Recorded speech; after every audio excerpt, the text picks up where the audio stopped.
అందరికీ praise the Lord. Welcome to my channel. Welcome to another video. So friends, అందరూ ఎలా ఉన్నారు? మీరందరూ బాగున్నారు అనుకుంటున్నా. సో ఫ్రెండ్స్, ఇవాళ మేము ముందుకు రావడానికి గల కారణం ఏంటంటే, ఈరోజు మన వీడియోలో హమ్మింగ్ అనేది ఎలా ఇవ్వాలి, అలాగే బ్రీతింగ్ అనేది ఎలా కంట్రోల్ చేయాలి అనేది కూడా నేర్చుకుందాం.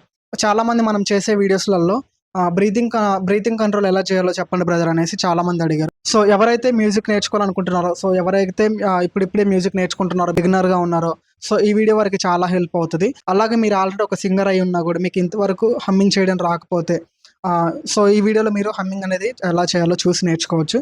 సో వీడియో వచ్చేసి చాలా ఇంట్రెస్టింగ్ ఉంటుంది కాబట్టి, సో వీడియోలోకి వెళ్ళే ముందు అందరికి వచ్చిన రిక్వెస్ట్ ఏంటంటే, వీడియోని అందరూ లైక్ చేయండి. మీరు లైక్ చేయడం వల్ల మనలాగా మ్యూజిక్ అంటే ఇంట్రెస్ట్ ఉన్న వాళ్ళ, మ్యూజిక్ నేర్చుకోవాలనుకునే వారికి ఈ వీడియో చాలా ఉపయోగపడుతుంది. సో ఈ వీడియో రికమెండ్ అవుతుంది. సో దాని ద్వారా వారు కూడా ఎంతో కొంత ఒక విషయాన్ని నేర్చుకొని తెలుసుకోవడానికి ఆస్కారం అయితే ఉంటుంది కాబట్టి, సో వీడియోని లైక్ చేసి సపోర్ట్ చేయండి. అలాగే మీరు లైక్ చేయడం వల్ల నాకు ఇలాంటి మరిన్ని మంచి ఇన్ఫర్మేటివ్ వీడియోస్ మీకోసం చేయడానికి కొంచెం సపోర్టివ్గా ఉంటుంది కాబట్టి, లైక్ చేసి సపోర్ట్ చేస్తారని ఆశిస్తూ, ఇంకా ల్యాగ్ చేయకుండా వీడియోలోకి వెళ్ళిపోదాం. సో ఫ్రెండ్స్, హమ్మింగ్ ఎలా ఇవ్వాలో చూద్దాం ఇప్పుడు ఒకసారి. సో ఫ్రెండ్స్, మనం ఎక్కడైనా ఏదైనా ఒక పాట పాడతాం కదా. పాట పాడినప్పుడు మనం ఒక పాట పాడడానికి ముందు ఆ పాటలోని కొన్ని లైన్స్ ఉంటాయి. ఒక ఒక ఒక కాస్ట్లీ వర్డ్స్ అంటే ఒక విలువైన పదాలు అనేవి కొన్ని ఉంటాయి. ప్రతి పాటలో కొన్ని విలువైన పదాలు ఉంటాయి. సపోజ్ నేను ఇప్పుడు ఒక క్రిస్టియన్ సాంగ్ పాడతా. దానికి సంబంధించి స్టార్టింగ్ నేను కొన్ని లైన్స్ అనేవి పాడతా చూడండి. సో దాన్ని మనం ఒక పాట పాడడానికి ముందు మనం పాడే పాటలో ఉన్న కొన్ని విలువైన పదాలు అనేవి ఒక లైన్ కానీ 2 లైన్లు కానీ ఉంటవి. స్టార్టింగ్ మనం పాట పాడే ముందు ఆ 2 లైన్లు గనక మనం మంచిగా అలా హమ్ చేస్తూ, మంచిగా ఒక రాగం ఇచ్చి మంచిగా పాడామనుకోండి, పాట అనేది చాలా వినసొంపుగా, వినేవారికి ఇంట్రెస్ట్ అనిపిచ్చి ఆ పాటను పూర్తిగా వింటారు. ఇంట్రెస్ట్‌గా వింటారు. సో మనం స్టార్టింగ్ దాన్ని ఎక్స్‌ప్రెస్ చేసే విధానం అనేది మంచిగా మనం చేస్తే, సో వినేవారికి ఇంకా మంచిగా వినాలనిపిస్తది.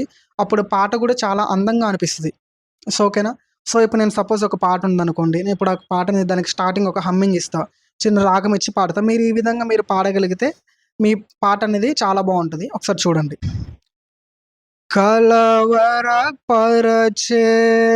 శోధనలెదురైన, కృంగదీసే భయములైనను, ఆప్యాయతలు కరువైనా, ఆత్మీయులు దూరమైనా, కలవరపరచే శోధనలెదురైన, కృంగదీసే భయములైనను, ఆప్యాయతలు కరువైనా,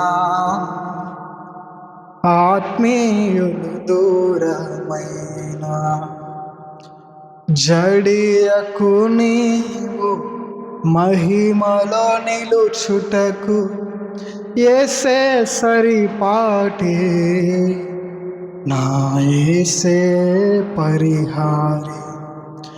జడియకు నీవు మహిమలో నిలుచుటకు యేసే సరిపాటి, నా యేసే పరిహారి. హా హా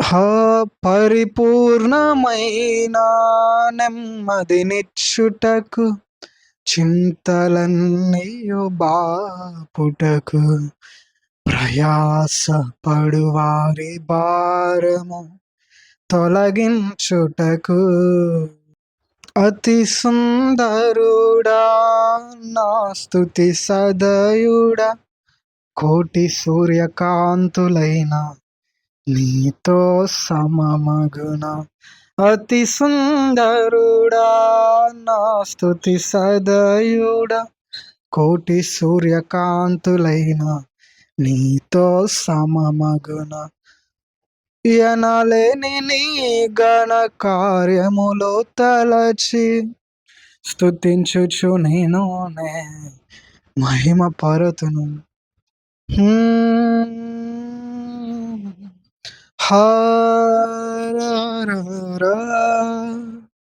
తారే నారే నారే నా హా హ్మ్. సో, ఈ విధంగా పాటలోని కొన్ని లైన్స్ అనేవి ఇలా మనం హమ్ చేస్తూ, ఒక చిన్న రాగం ఇస్తూ, అలాగే మధ్య మధ్యలో ఇలా హమ్ చేస్తూ మనం ఇచ్చామంటే పాట అనేది చాలా అందంగా ఉంటుంది. అది ఏ పాటైనా ఒక మంచి సింగర్ పాడారంటే ఆ పాటకి అందం వస్తుంది. మనం ఆ పాటను ఎక్స్‌ప్రెస్ చేసే విధానం ద్వారా గూడా ఒక నార్మల్‌గా ఉన్న పాట గూడా చాలా అందంగా అనిపిస్తది. సో, ఈ విధంగా హమ్మింగ్ అనేది నేర్చుకోండి. మీకు ఫ్యూచర్‌లో చాలా బాగా యూజ్ అవుతది. మీరేదైనా పాట పాడే ముందు ఈ విధంగా మీరు హమ్మింగ్ ఇస్తే గనక చాలా బావుంటుంది. సో, ఫ్రెండ్స్ ఈ వీడియో మీకెలా అనిపిచ్చింది? సో, మీ అభిప్రాయాన్ని కామెంట్ రూపంలో తెలియచేయండి. ఏదైనా విషయం అర్థం కాకపోతే కామెంట్ చేయండి. సో, ఇంకా మీకేమైనా డౌట్స్ ఉంటే కామెంట్ చేయండి. సో, వీడియోని అందరూ చూసినందుకు కూడా అందరికీ చాలా థాంక్ యూ సో మచ్. వీడియోని లైక్ చేయండి, సపోర్ట్ చేయండి. ఇటువంటి మరిన్ని మంచి వీడియోస్ కోసం మన ఛానల్ చూస్తూనే ఉండండి. మళ్ళీ నెక్స్ట్ వీడియోతో కలుసుకుందాం. అంతవరకు అందరికీ ప్రైజ్ ది లార్డ్. అందరికీ నమస్తే. Thank you so much.